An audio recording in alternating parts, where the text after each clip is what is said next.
Logement, emploi, sécurité. Depuis des mois, l'équipe de Stéphane Obed et du Open MR de Gansoren viennent à votre rencontre pour avoir vos témoignages dans un projet qui s'appelle Vision 1083. On a aujourd'hui une série de questions qui vont être posées à nos invités, avec d'abord un représentant régional et un représentant local. C'est parti pour Vision 1083 avec Sven Gatz.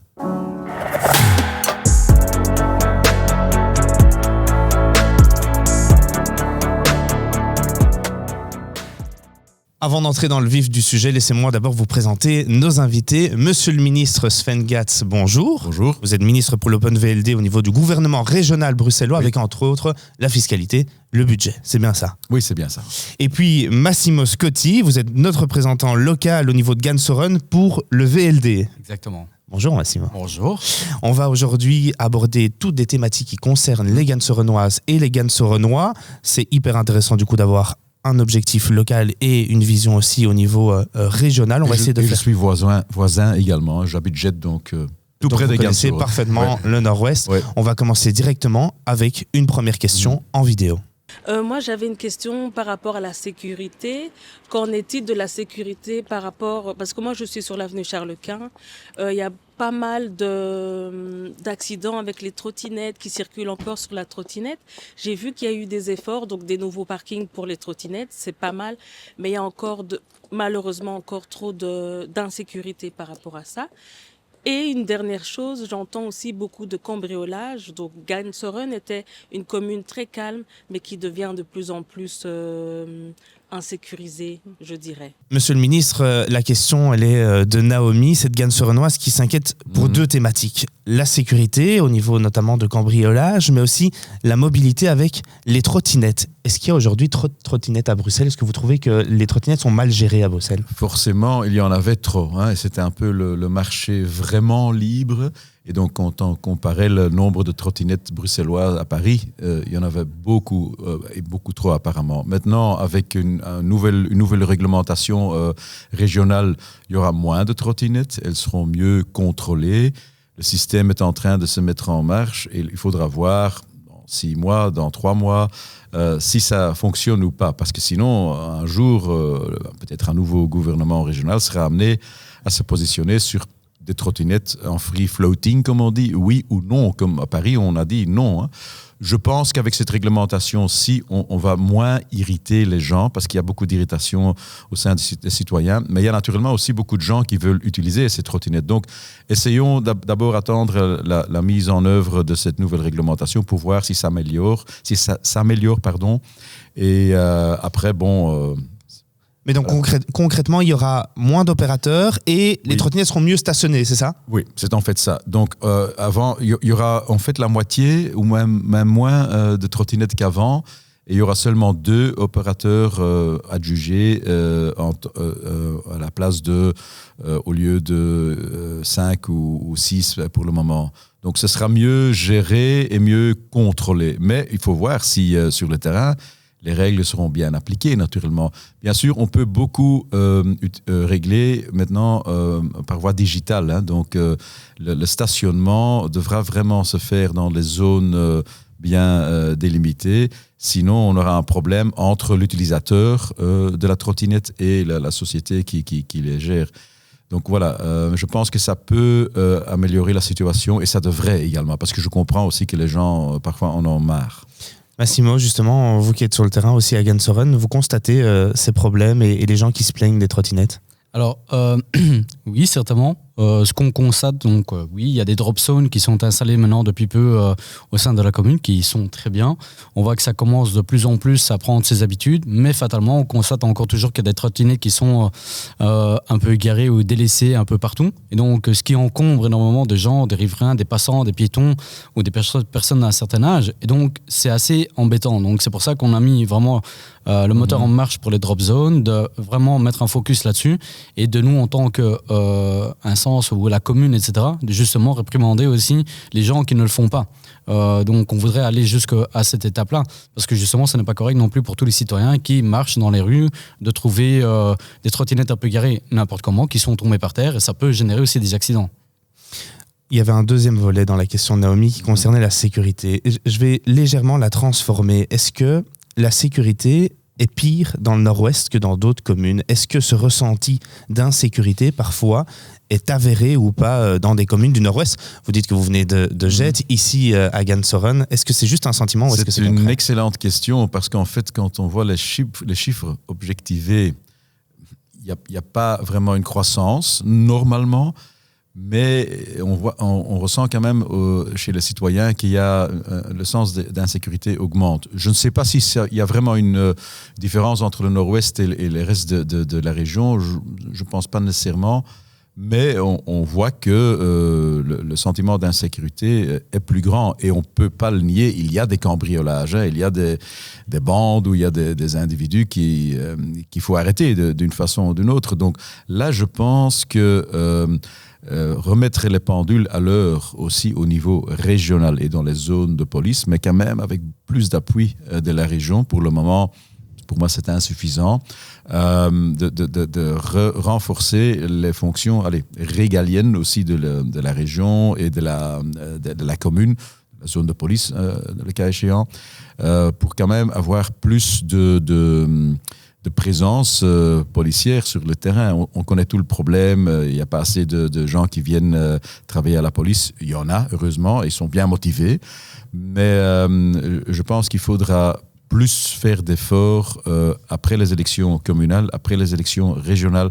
Le citoyen bruxellois le demande. Oui. Il y a certains quartiers où c'est plus compliqué ou pas. On ne peut pas généraliser. Qu'est-ce qu'on dit à propos de la sécurité ?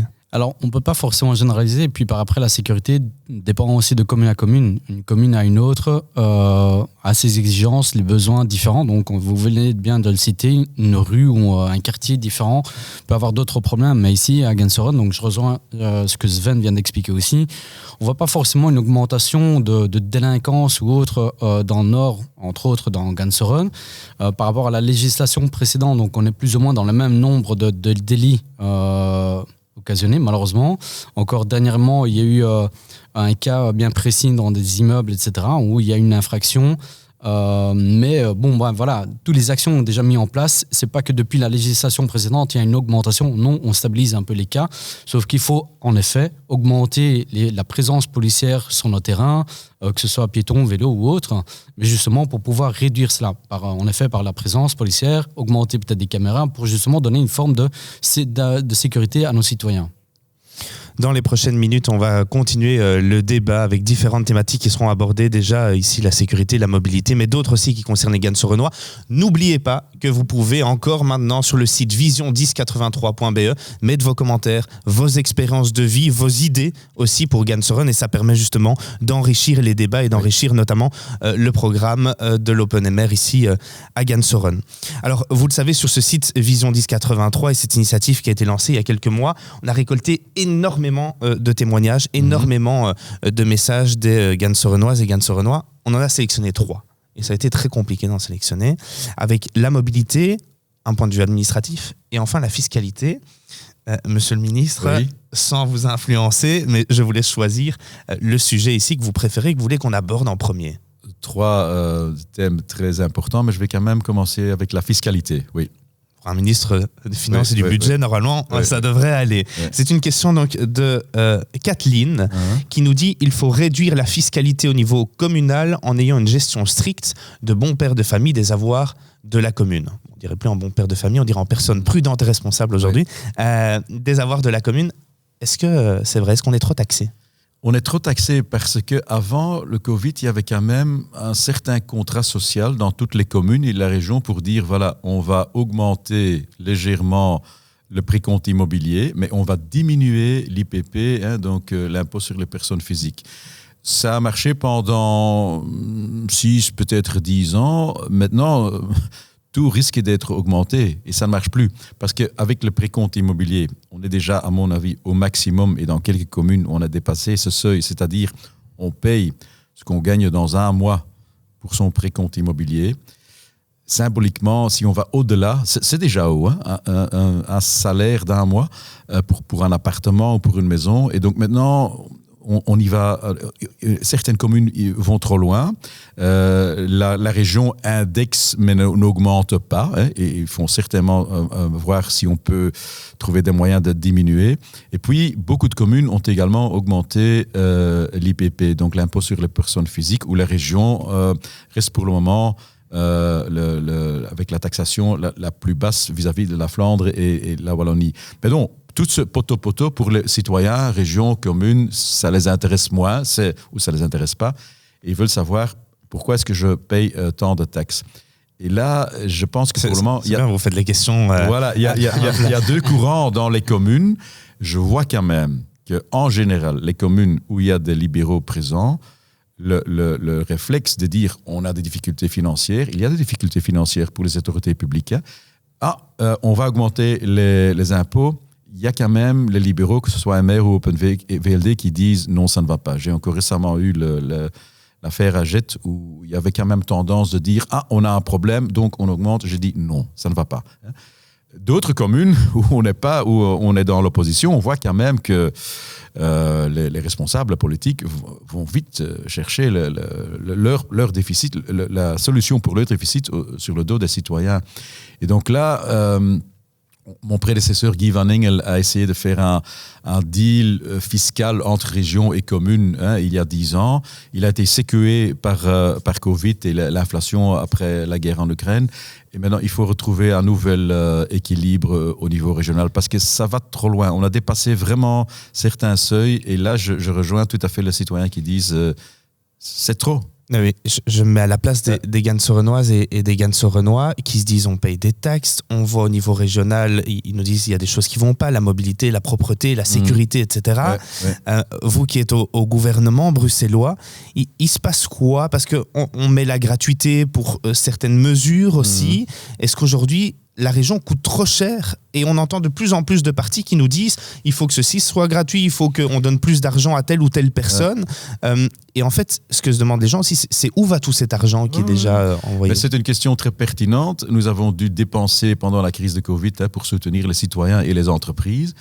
Mais dans la même foulée, certains aussi de mes partenaires de coalition ont dit bon, on peut faire ci, on peut faire cela. Comme on dit en anglais, the party is over, la fête est terminée. On fait déjà des économies pour mettre le budget en ordre, mais il faudra encore en faire. Et les économies, il faut les faire sur certains choix politiques, mais aussi sur sa propre administration. C'est ce qu'on essaye de faire. Et là, je pense que les communes devront faire de même. En fait, beaucoup de communes, et c'est normal, et la région aussi, on dit on fait tout. On fait tout pour tout le monde en même temps. Ça ne va plus. Il faudra prendre plus de choix. Et bon, se concentrer peut-être sur l'essentiel, les fonctions régaliennes quand même. Par là, je veux dire la sécurité, avoir une bonne administration au service des citoyens. Et on ne peut pas faire tout. Donc, c'est difficile pour le politique, mais en même temps, c'est ce que fait le politique, faire des choix. Et on n'a pas fait assez de choix, que ce soit au niveau communal ou régional en général, ces 10 dernières années. Et une crise nous amènera à devoir le faire. Massimo Scotti, justement, au niveau communal, est-ce que ça veut dire que c'est une forme d'engagement aussi de l'OpenMR de tout faire pour ne pas augmenter l'impôt? Est-ce que c'est vraiment quelque chose que vous avez en tête quand vous prenez des mesures au niveau local? Exactement. Donc, si on reprend donc, le programme que nous avons déjà élaboré pour les prochaines élections, on y retrouvera justement que nous souhaitons diminuer la pression fiscale exactement qui est mise en place grâce aux ressources communaux et aussi en diminuant donc, toutes les dépenses inutiles, on va dire, au sein de la commune. Donc en mettant certaines actions et que je vous invite aussi librement à regarder un peu tous les points d'action, les propositions qu'on a mis en place, qui sont aussi dans les avantages. Donc je reviens que par exemple on voudrait donner aux citoyens de Gansoren un site de précompte, donc un montant donc qui leur serait dû quand ils sont propriétaires à Gansoren, donc qui bénéficiera parce qu'on rencontre en effet une période où les gens ont plus de dépenses, donc tout devient de plus en plus cher. Donc justement la commune, on voudrait aussi venir en aide à ces gens-là. Oui, on pourra en parler pendant des heures et aussi exactement. D'inciter à s'installer, etc. à Gansoren. On a déjà pas mal fait le tour de la question. Il y a d'autres questions qui nous sont arrivées sur le site 1083.be. Cette fois-ci, monsieur le ministre, c'est pas à vous de choisir. C'est Massimo qui choisit la question pour le ministre. Alors, moi, je dirais mobilité. Alors, on part sur une question, du coup, mobilité, qui est une question de monsieur Sveltin, qui nous dit l'avenue Charles Quint étant l'axe principal de Gansoren et l'endroit où ce monsieur habite, il faudrait un réaménagement complet. Le projet de tunnel avec le métro n'a jamais abouti. Ceci doit être pour lui absolument nécessaire comme projet et ça dynamisera tous ces axes-là. Est-ce qu'il faut du coup redynamiser les entrées de Bruxelles? Qu'est-ce qu'on fait avec une avenue comme l'avenue Charles Quint où il y a énormément de Bruxellois qui transitent par là pour entrer dans Bruxelles chaque jour? Il faut admettre que pendant les dernières années et décennies, l'avenue s'est dégradée, hein, c'est clair. C'était quand même une artère plus commerciale avant. Bon, à court terme, il faut trouver un bon plan pour réaménager l'avenue en tant que telle. Je pense que Stéphane Aubette a déjà fait beaucoup pour. Il a de bons contacts au niveau régional pour trouver des meilleures solutions. À long terme, tout le monde au nord-ouest est pour le tunnel et le métro. En quelle année un métro à Gansoren? Je suis amené maintenant, en tant que ministre des Finances également, à trouver des bonnes solutions financières pour le métro qu'on est en train de bâtir à Schaerbeek. Vers Schaerbeek et vers. Donc on va d'abord se concentrer sur cela. Mais je trouve que après la prochaine mouture, et surtout si on trouve un bon mode de financement, ça pourrait se faire plus facilement parce que c'était en fait, on lisse le paiement du métro, pas sur 10 ans, mais sur 30 ou sur 50 ans, ce qui est normal parce que c'est un investissement urbain qui peut durer 100 ans. Hein. Et donc là, espérons que... mais je vais être très prudent parce que c'est encore loin d'ici. Parlons-en. Si on trouve une solution pour le bon financement du métro 3 à Schaerbeek, je pense que le prochain gouvernement devrait également examiner déjà le tunnel avenue Charles Quint. Alors, on parle encore pour une période de 10, 15 et même 20 ans. De discussion ou pour avoir un métro à Gansoren? Pour avoir un métro, mais il faut à un certain moment commencer préparer le dossier. Et l'examen, donc la faisabilité, hein, c'est le premier pas. Et là, je pense que vous pouvez mettre la pression, et je vous rejoins totalement, pour mettre en marche cet élément et aller jusqu'à Grand Bigard ou plus loin. Vous voulez réagir? Maintenant, ce que je voulais aussi réagir, parce qu'il faut aussi reprendre la base de la question, oui. Donc du citoyen qui dit oui, voilà, on voit rien qui bouge. Donc, il faut bien comprendre que l'avenue Charles Quint n'est pas une artère qui appartient à Gansoren. Donc, c'est une artère qui appartient à la zone bruxelloise. Donc, nous, en tant que conseillers communaux ou autres, ok, on peut collecter toutes les informations de nos citoyens, les remarques, les plaintes, etc. Et puis par après, en effet, de tout ça, on va faire une communication. On va dire ok à la région, on dit écoutez, voilà, ceci sont nos mesures que nous souhaitons mettre en place, analyser, voir quelles sont les démarches. En effet, Sven vient de très bien citer, donc tout ne peut pas forcément se faire comme ça, mais en effet, on comprend bien le problématique qu'il y a. Il y a déjà des études qui ont été faites par les citoyens dans leur quartier, etc. Et puis la région aussi a fait une étude pour voir exactement quels sont les besoins. Et on voit qu'il y a un match entre les deux, entre les habitants et la région même. Donc maintenant, en effet, la demande, c'est de faire le next step. Donc le next step, va devoir se faire sur les prochaines années parce qu'on rencontre énormément de problèmes de trafic, de mobilité, des navetteurs qui traversent Gansoren pour rentrer à Bruxelles, pour aller travailler. Et donc, bon, mis à part avenue Charles Quint, il y a encore d'autres artères qui sont fort convoitées, qu'on va utiliser, on va dire, pour rentrer à Bruxelles. Donc voilà, donc c'est important de bien préciser exactement à qui la responsabilité, on va dire, mais qu'on travaille aussi là-dessus. Mais vous rejetez la faute sur le partenaire régional qui est juste à côté de vous. Non, mais il a raison, hein, en fait. Donc, c'est pour ça que je dis qu'à un certain moment, quelqu'un comme Stéphane ou Massimo, une des mandataires locaux, se rendent vers les responsables régionaux, hein, donc, le cas échéant, ma collègue compétente pour la mobilité, et essayent de négocier et d'avoir des avancées, des perspectives pour le réaménagement de cette artère. Et là, je pense que le dialogue a bien commencé maintenant. Gansoren est en contact direct, et ça, c'est vraiment Stéphane qui l'a pu faire avec la région. Et donc là, il faudra voir ce qu'on devra faire à court terme, le réaménagement de la chaussée ou de l'avenue plutôt en tant que telle. Et puis, le tunnel, moyen terme, long terme. Mais si on ne commence pas avec le long terme maintenant, le long terme sera toujours plus long. Et donc, je pense que là, OpenMR un bon acteur, un bon catalyseur pour, pas uniquement pour ouvrir les débats, mais pour avoir aussi des solutions concrètes. Massimo, dans quelques instants, vous pourrez aussi poser une question au ministre. Oh là là. Mais donc, on a quand même entendu un projet que je voudrais souligner. Ouais. Pourquoi pas un métro du coup vers le nord-ouest? Et c'est l'occasion aussi de rappeler aux Gansorenoises et aux Gansorenois qui peuvent réagir sur le site vision1083.be et justement nous donner leur avis par rapport à ce type d'idée. La dernière question, c'est l'administratif. Alors, je vous rassure, vous allez y répondre, vous n'allez pas échapper à cette question sur la thématique de l'administratif, mais ce sera après cette émission sur les réseaux sociaux qu'on pourra retrouver votre réponse. Je la mets bien de côté pour la suite. Ok. Comme promis, Massimo, est-ce que du coup vous avez une question pour notre ministre? Vous pouvez y aller, hein, faut pas hésiter. Sans problème. Maar je peux la poser en néerlandais? In het Nederlands natuurlijk. Oké, super. Sven, we kennen elkaar ondertussen. Ik weet wel, Open VLD, de focus van hen is eigenlijk om scholen eigenlijk te bouwen, renoveren. En we hebben ook namelijk gezien, de renovaties dat gebeurt is eigenlijk in het school, juist achter waar dat ik woon, Sint-Utjaardis enzovoort, een prachtige school. Wat is eigenlijk de visie van Open VLD, strategie in het Brussels gewest? Ja. Je vais commencer en néerlandais, puis j'enchaîne en français. Uiteraard, de visie van Open VLD is vooral van Brussel een economisch sterke stad maken. En zorgen dat mensen er kunnen blijven wonen, de middenklasse. Maar om dat te kunnen doen, om een huis te kunnen kopen, een appartement, of om de economie mee te versterken en ervan te profiteren, is goed onderwijs natuurlijk zeer noodzakelijk. Hein. Et donc, tous les investissements que du côté néerlandophone à Bruxelles on a fait, avec un certain appui de la communauté flamande, mais aussi avec l'argent bruxellois, hein, donc, parce qu'on dit que c'est uniquement le côté flamand. Non, c'est par exemple Guy Van Engel qui a dit une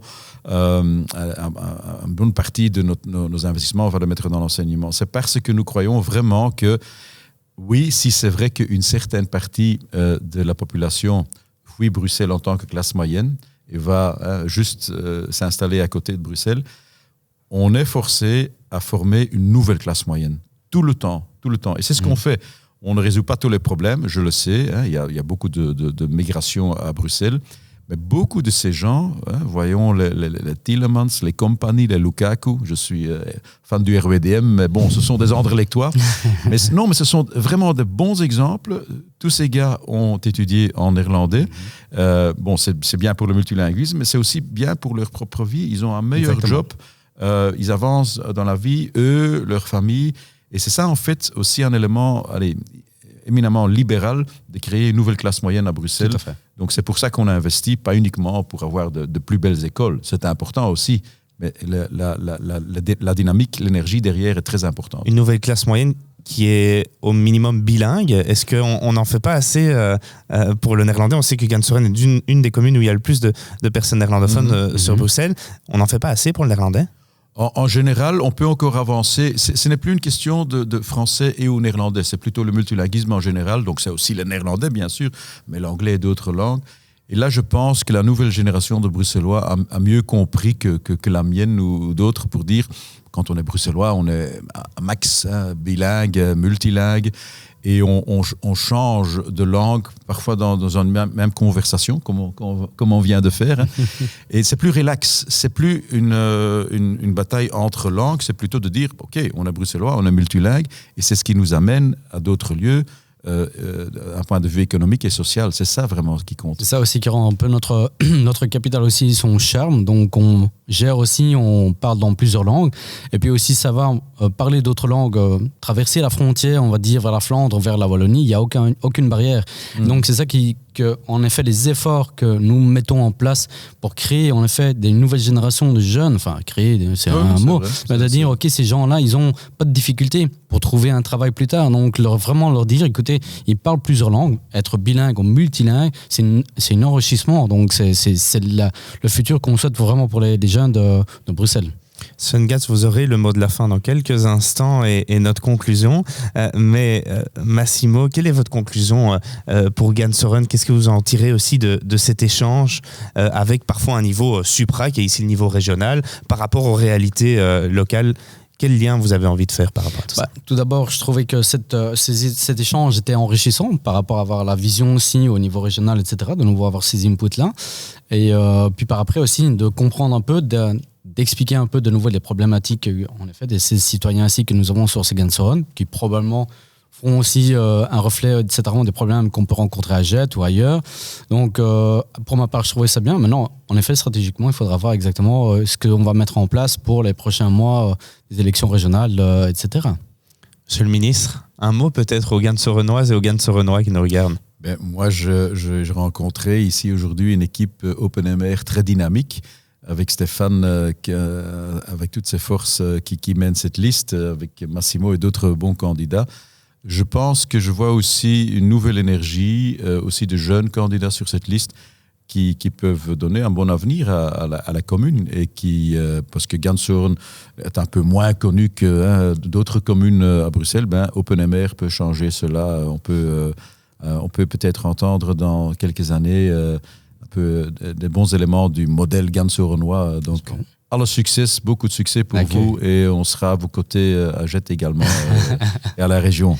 Merci à tous les deux d'avoir été avec nous. Vision 1083 avec Sven Gatz, c'est fini, mais ne vous inquiétez pas, il lui reste une question sur la thématique de l'administratif que vous pouvez retrouver sur les réseaux sociaux et continuer de poser vos questions, d'amener vos témoignages et vos idées pour Gansoren sur 1083.be. À très vite.